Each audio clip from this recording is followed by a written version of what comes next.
सूरदास जी हिंदी काव्य साहित्य के सर्वश्रेष्ठ देदीप्यमान सूर्य के समान प्रसिद्ध कवि हैं। इस पद में सूरदास जी भगवान श्री कृष्ण के चरण कमलों की वंदना करते हैं और उनकी महिमा का वर्णन करते हुए कहते हैं कि चरण कमल बंदो हरिराई। पहले पूरी कविता को हम पढ़ेंगे। चरण कमल बंदो हरिराई, जाकी कृपा पंगु गिरि लंघे, अंधे को सब कुछ दर्शाई। बहिरों सुने गूंग पुनि बोले, रंक चले सिर छत्र धराई। सूरदास स्वामी करुणामय, बार बार बंदो तिहि पाई। तो इस पद में सूरदास जी भगवान श्री कृष्ण की महिमा का वर्णन करते हुए, ईश्वर रूप में श्री कृष्ण की महिमा का वर्णन करते हुए उनके चरण कमलों की वंदना करते हैं। देखिए, चरण कमल बंदो हरिराई। हरिराई यानी भगवान श्री कृष्ण, राय माने राजा, भगवान कृष्ण रूपी राजा के कमल रूपी चरणों की हम वंदना करते हैं, यानी सूरदास जी वंदना करते हैं। जाकी कृपा पंगु गिरि लंघे, जाकी कृपा जिसकी कृपा से, यानी जिस ईश्वर की कृपा से, श्री कृष्ण की कृपा से, पंगु यानी लंगड़ा व्यक्ति, गिरि लंघे एक पर्वत को लांघ जाता है, और अंधे को सब कुछ दर्शाई, अंधे व्यक्ति को सब कुछ दिखाई देने लगता है, यानी एक अंधा व्यक्ति सब कुछ देखने लगता है। बहिरो सुने, एक बहरा व्यक्ति जिसे कान से सुनाई नहीं देता है वह फिर से सुनने लगता है। गूंग पुनि बोले, गूंगा व्यक्ति पुनः बोलने लगता है। और रंक चले सिर छत्र धराई, रंक यानी गरीब व्यक्ति अपने सिर पर छत्र धारण करके चलता है, अर्थात राजा बन जाता है। वास्तव में राजतंत्र में ही एक राजा को ही सिर पर छत्र धारण करने का अधिकार होता है। तो एक रंक व्यक्ति यानी जो गरीब है, निर्धन है, वह सिर पर छत्र धारण कर लेता है, यानी वह राजा बन जाता है। ये कब होता है? ईश्वर की कृपा से। सूरदास स्वामी करुणामय, बार बार बंदो तिहि पाई।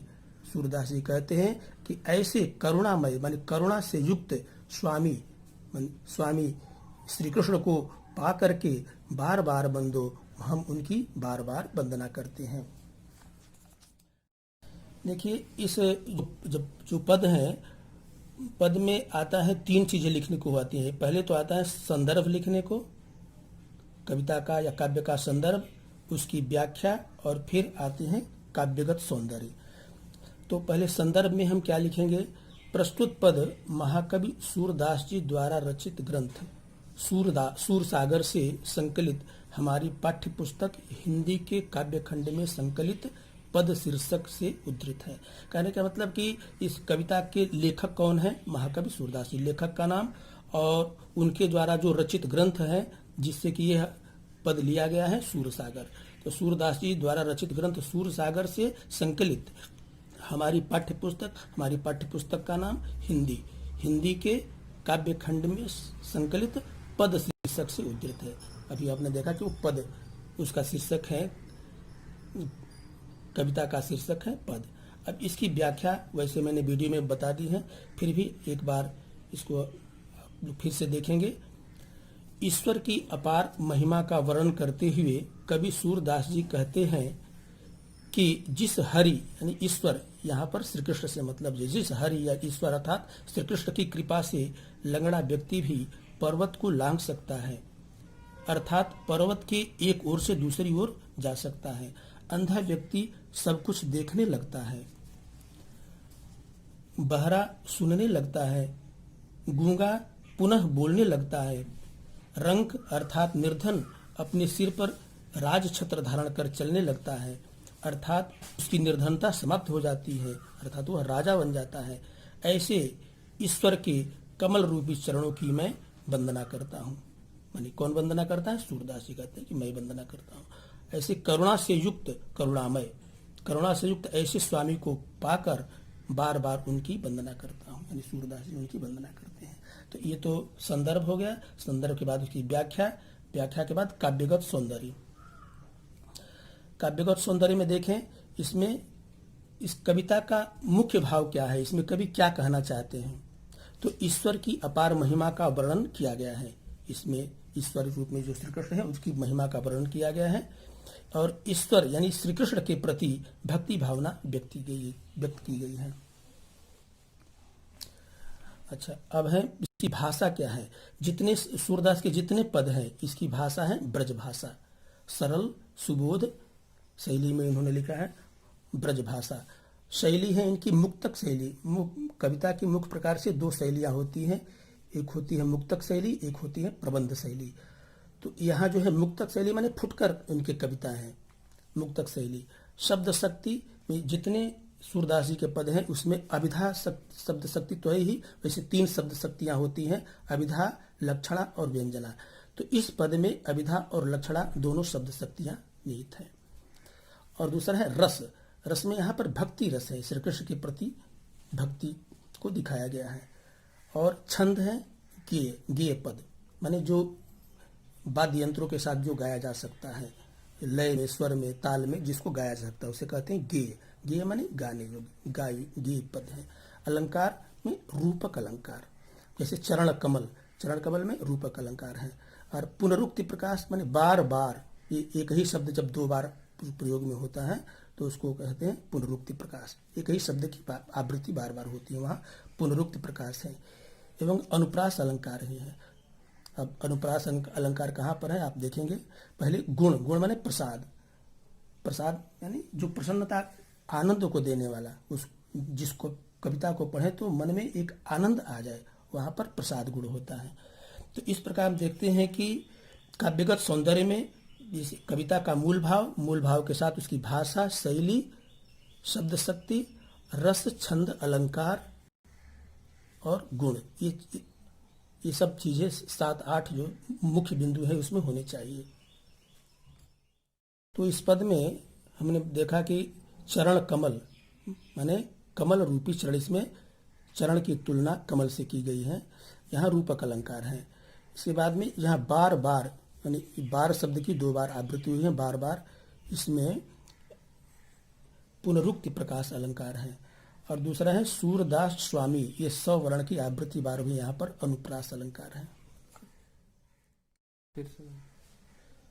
दूसरा पद है अविगत गति कछु कहत न आवे, जो गूंगे मीठे फल को रस अंतर्गत ही भावे, परम स्वाद सब ही सुनिरंतर अमित तोष उपजावे, मन वाणी को अगम अगोचर सो जाने जो पावे, रूप रेख गुण जाति जुगति बिनु निरालंब कित धावे, सब विधि अगम विचारहि ताते सूर सगुन पद गावे। सूरदास जी सगुन काव्यधारा के उपासक हैं। माने ईश्वर की उपासना की 2 धाराएं हैं, एक होता है सगुन काव्यधारा, एक होता है निर्गुण। तो ये सगुण काव्यधारा के उपासक हैं। तो यह निर्गुण काव्यधारा की का खंडन करते हैं कि अविगत माने, तो अविगत का अर्थ होता है निराकार ब्रह्म, जिसका कोई आकृति नहीं होती है, जिसका कोई स्वरूप नहीं होता है, उसे कहते हैं अविगत। तो अविगत गति माने निराकार ब्रह्म या निराकार ईश्वर की गति माने उनकी दशा स्थिति कछु कहत ना आवे, कुछ कही नहीं जा सकती, माने इसका वर्णन करना कठिन है। निराकार ईश्वर की महिमा का वर्णन करना कठिन है। सूरदास जी कहते हैं कि जो गूंगे मीठे फल को रस अंतर्गत ही भावे, जिस प्रकार गूंगा फल कोई मीठे फल को खाता है तो उसके स्वाद का वर्णन वह अपने मुख से नहीं कर सकता है, उसका स्वाद वह अपने हृदय में ही धारण करता है और उसके मन को ही उसका स्वाद अच्छा लगता है, वह उसको वाणी में व्यक्त नहीं कर सकता है, उसके स्वाद को का वर्णन नहीं कर सकता है, स्वाद को नहीं बता सकता है दूसरे को। परम स्वाद उस निराकार ईश्वर की उपासना में जो उसे आनंद मिलता है, स्वाद का मतलब यहाँ आनंद से है, तो परम स्वाद उस निराकार ईश्वर की उपासना में जो उसको आनंद मिलता है वो उसको मन में ही धारण करता है और उसे अमित तोष उपजावत, उसे निरंतर माने सतत रूप से अमित तोष माने अपार संतोष उत्पन्न होता है। माने वह उस ईश्वर के आनंद को अपने मन में धारण करता है और उसे अपार संतोष प्राप्त होता है। मन वाणी को अगम अगोचर सो जाने जो पाओ, यानी जो निराकार ब्रह्म की उपासना है वह मन और वाणी को अगम है, मन और वाणी वहां पर नहीं पहुंच सकती है, यानी मन और वाणी से परे है। मन और वाणी उस निराकार ब्रह्म की उपासना तक नहीं पहुंच सकती है। वह अगोचर, अगोचर माने जहां इंद्रियां नहीं पहुंच पाती, वह इंद्रियों से परे है। यानी निराकार ईश्वर, अविगत निराकार ईश्वर की उपासना इंद्रियों से परे है। यानी आंख, कान, नाक, त्वचा, जिह्वा आदि जो हमारी इंद्रियां हैं वहां तक नहीं पहुंच सकती। सो जाने जो पावे, उस निराकार ईश्वर को वही जान सकता है जिसको उससे उससे प्राप्ति हो जाती है। यानी जो ईश्वर को प्राप्त कर लेता है, निराकार ईश्वर को, वही उसके आनंद को प्राप्त करता है। रूप रेख गुण जात जुगत बिनु निरालंब कित धावे, वह ईश्वर निराकार रूप और रेख से रहित है। कोई उसका स्वरूप नहीं है, उसका कोई गुण नहीं है, जाति नहीं है, जुक्ति नहीं है, वह निराधार है। तो ऐसे निराधार ईश्वर जो रूप रेखा गुण जाति और युक्ति से रहित है, जो निराधार है, उसके पीछे कहाँ तक भाग जाए। निरालंब कित धावे, उस निराधार ईश्वर को प्राप्त करने के लिए उसके पीछे कहाँ तक दौड़ा जाए। तो सब विधि अगम विचारे ताते, इस प्रकार सूरदास जी कहते हैं कि निराकार ईश्वर की उपासना करना बहुत ही कठिन है। इसलिए हम सगुण पद गावे, साकार ईश्वर के साकार रूप का हम वर्णन कर रहे हैं। अर्थात श्री कृष्ण जो है ईश्वर का साकार रूप है। हम श्री कृष्ण की महिमा का वर्णन करते हैं, सगुण पद माने सगुण ईश्वर की उपासना करते हैं। इस पद में भी जो सूरदास जी के जितने पद हैं, सभी पदों में जो संदर्भ हैं एक जैसे हैं। जैसे कि पहले पद में चरण कमल बंधु हरिराई में बताया था, वैसे ही सभी पदों में संदर्भ है। जो व्याख्या है, व्याख्या इस वीडियो में मैंने बता दी। व्याख्या के बाद अब इसका काव्यगत सौंदर्य देखते हैं। इसमें काव्यगत सौंदर्य क्या है। सूरदास जी का पद क्रमांक 2 है। इसका संकेत परिधि अविगत गति से लेकर के पदगामे तक, यहाँ किताब में देख सकते हैं, अविगत गति से लेकर पदगामे तक। इसका संदर्भ पूर्ववत, जैसा कि मैंने पहले पूर्ववत माने पहले पद में जैसा इसका संदर्भ है वैसे ही व्याख्या वीडियो में बता दिया गया है। अब काव्यगत सौंदर्य, तो प्रस्तुत पद में निर्गुण ब्रह्म की उपासना करना कठिन तथा सगुण ब्रह्म की उपासना को सरल बताया गया है। और दूसरी भाषा इसकी ब्रज भाषा, वैसे सूरदास की जितने पद है इसमें ब्रज भाषा का प्रयोग है। शैली है मुक्तक शैली का प्रयोग, भाषा शैली सब में एक है। रस अलग अलग है। यहाँ पर रस, इस पद में रस है शांत। छंद भी सभी पदों में गेय पद है, जिसको कि हारमोनियम, ढोलक आदि वाद्य यंत्रों के साथ हम गा सकते हैं। तो ये छंद गेय पद, तो भाषा, शैली और छंद, ये जो 3 तत्व हैं काव्यगत सौंदर्य के, ये सभी पदों में एक जैसे हैं। भाषा, शैली और छंद। रस अलग अलग है, रस शांत है, छंद गेय पद है।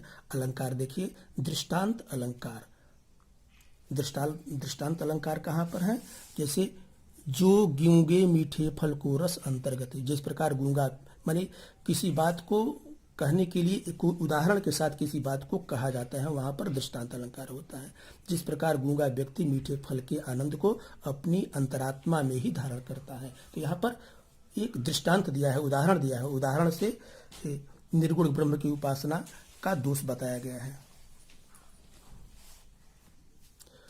तो अलंकार दृष्टांत और अनुप्रास अलंकार भी है। अनुप्रास अलंकार का भी देखेंगे। गुण प्रसाद माने आनंद, आनंद को देने वाला ये गुण है। शब्द शक्ति, अभिधा और व्यंजना। अभिधा शक्ति तो सभी पदों में है। अभिधा के साथ कहीं कहीं पर लक्षणा है और कहीं पर व्यंजना है। यहाँ पर इस पद में अभिधा और व्यंजना 2 शब्द शक्तियां हैं।